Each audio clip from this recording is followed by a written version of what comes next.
আজকে আমি এবং আমার বন্ধুরা সবাই মিলে যাব সোনারগাঁও জাদুঘরে আর পানামনগর। আপনারা আমাদের সাথেই থাকুন।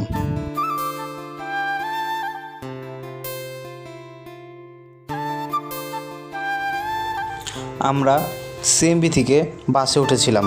সিএমবি থেকে বাসে উঠে আমরা যাব প্রথমে চিটাগাং রোড, এবং চিটাগাং রোড থেকে যাব মোগরাপাড়া, এবং মোগরাপাড়া থেকে আমরা অটো নিয়ে চলে যাব সোনারগাঁও জাদুঘরে।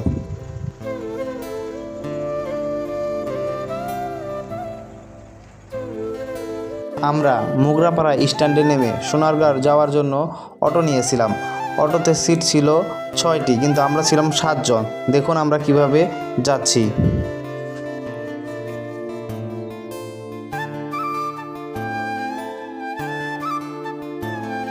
এটা হচ্ছে সোনারগাঁও জাদুঘরের একটু সামনে রয়্যাল রিসর্ট। আপনারা কেউ যদি সোনারগাঁও ঘুরতে এসে রাত থাকতে চান তাহলে এই রিসর্টে আপনারা থাকতে পারবেন। রিসর্টটা খুবই চমৎকার। এখানে আপনি রাত থাকতে হলে আপনাকে প্রতি রাতের জন্য 7,100 টাকা দিতে হবে, আর সার্ভিস পাবেন ভিআইপি।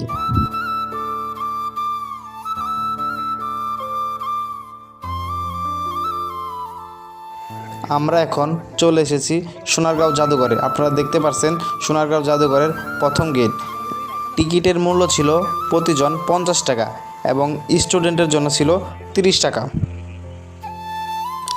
আমরা সবাই টিকিট কেটে ভিতরে চলে আসলাম। এখন আমি আপনাদের দেখাবো জাদুঘরের ভিতরের কিছু দৃশ্য।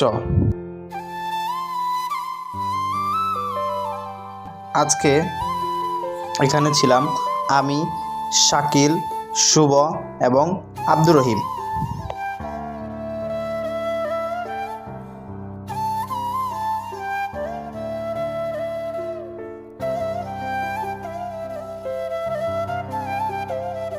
আপনারা যে ঘরগুলো দেখতে পাচ্ছেন এইগুলোই ছিল রাজা বাদশাদের ঘর বা তাদের বাড়ি। বাড়িগুলো ছিল খুবই সুন্দর। বাড়ির সামনে আপনারা যে পুকুরটি দেখতে পাচ্ছেন বা লেক দেখতে পাচ্ছেন, এটার ভিতরে ছিল প্রচুর মাছ। আমি আপনাদের মাছ দেখাচ্ছি।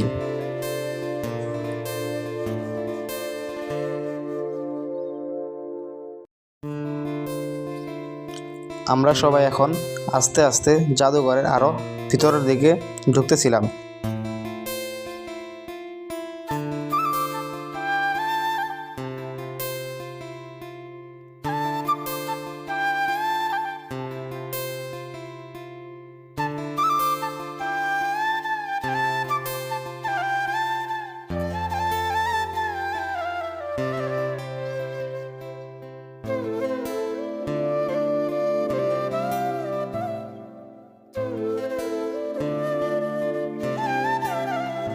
আমরা এখন যে রুমের ভিতরে ঢুকতেছি, এটার ভিতরে আছে বাংলার ঐতিহ্যবাহী পুরনো দিনের সকল জিনিসপত্র বা আসবাবপত্র। চলুন দেখি ভিতরে কি দেখা যায়।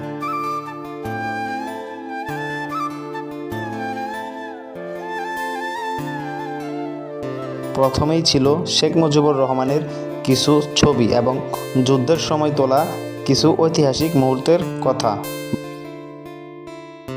এরপর আমরা দেখতে পেয়েছি প্রাচীনকালের অনেক জিনিসপত্র ও আসবাবপত্র, যার সবগুলোর নাম বলা প্রায় অসম্ভব। তবে আমি কিছু কিছু জিনিসের নাম আপনাদেরকে জানিয়ে দিব। এই ঘরটা ছিল অন্ধকার, লাইট ছিল না, যার কারণে ভিডিও করতে খুবই অসুবিধা হয়েছে। ফোনের ফ্ল্যাশ লাইট জ্বালিয়ে ভিডিও করেছি। শিল্পাচার্য জয়নুল আবেদিনের ব্যবহৃত পোশাক এবং তার পায়জামা নাম কেটা কাসকেটার 19 শতাব্দী গঙ্গাদেবী বিয়ের পিড়ি। এটা কি ওই যে হিন্দু বাড়িতে যে বিয়ে করে বিয়ের পিড়ি। এটা একটা বদ্ধ রুম থাকার কারণে ভয়েস এরকম আসতেছে। আপনারা একটু কষ্ট করে সবাই শুনবেন। এটা তো আমরা সবাই চিনি, এটা ছিল আগেকার দিনের মানুষের জুতা। মানুষের টাকা পয়সা এবং মূর্তি বিভিন্ন ধরনের।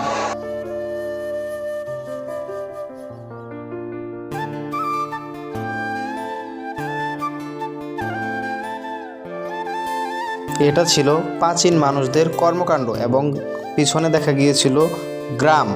আসলে এটার ভিতরে তেমন লাইট ছিল না, যার কারণে ভিডিও এত ভালো আসেনি।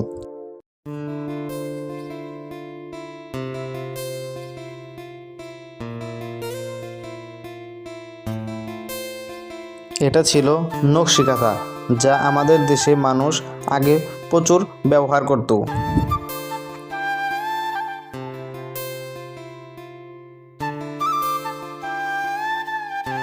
আমরা এখন যাচ্ছি দোতলার দিকে, আর দোতলার দিকে বেশিরভাগই ছিল নকশি কাঁথা এবং পুরানা দিনের শাড়ি, জামদানি শাড়ি, মসলিন শাড়ি ইত্যাদি। সকল ধরনের নৌকা, বাংলায় ব্যবহৃত যে সকল নৌকা ব্যবহার করা হয়েছে তার সব কটার ভাস্কর্য এখানে রয়েছে।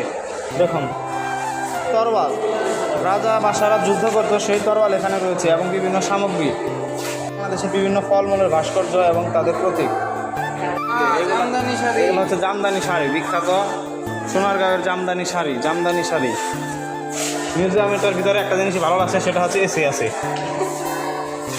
এখানে এসি আছে, আপনারা সবাই আসবেন। এটা কি বাইদাহদি নাম?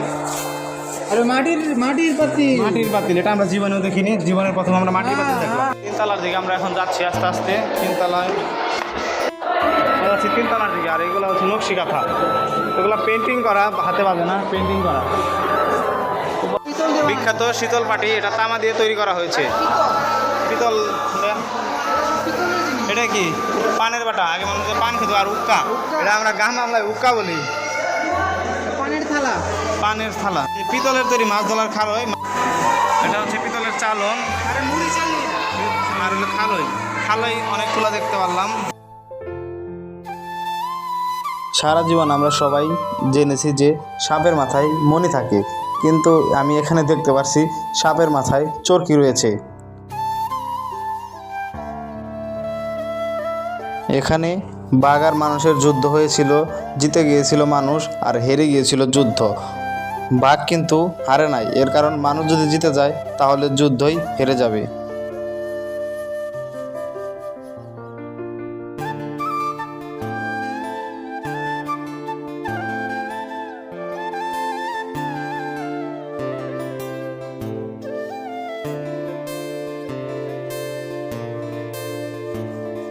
এটা হচ্ছে আগের দিনের মানুষের বিভিন্ন গহনা, আপনারা দেখতে পারবেন।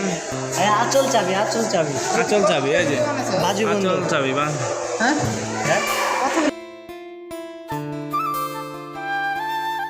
এটা তো আমরা সবাই চিনি, এটা হচ্ছে পালকি। আমার বন্ধু শুভ বলতেছিল এই পালকি দিয়ে নাকি সে তার বিবাহ সম্পন্ন করবে। আমরা মিউজিয়াম থেকে বের হয়ে গিয়েছিলাম, কিন্তু আমরা মিউজিয়াম থেকে বের হওয়ার আগেই বাহিরে অনেক বৃষ্টি হয়েছে। আপনারা এখন দেখতে পাচ্ছেন বৃষ্টির পরবর্তী দৃশ্য।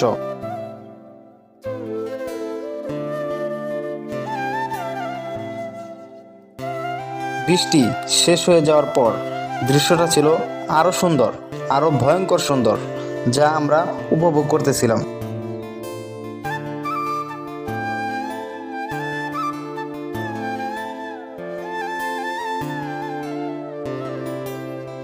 এখানে বাচ্চাদের খেলা করার জন্য অনেক রাইড আছে এবং আশেপাশে অনেক দোকান আছে।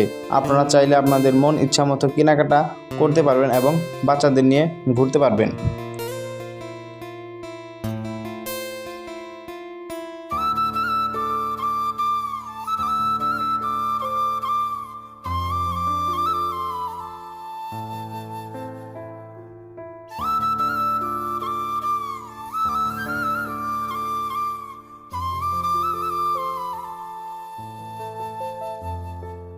আমরা এখন জাদুঘরের একদম শেষ প্রান্তে চলে এসেছি, 3 নাম্বার গেটের শেষে। আপনারা এখান থেকে আপনাদের প্রয়োজনীয় জিনিসপত্র কিনতে পারবেন। এইগুলো সবই ছিল দোকান এবং মার্কেট, যা আপনারা ভিডিওতে দেখতে পাচ্ছেন। আমি এখন সোনারগাঁও থেকে বিদায় নিচ্ছি। দেখা হবে আবার পরবর্তী ভিডিওতে পানামনগর শহরে।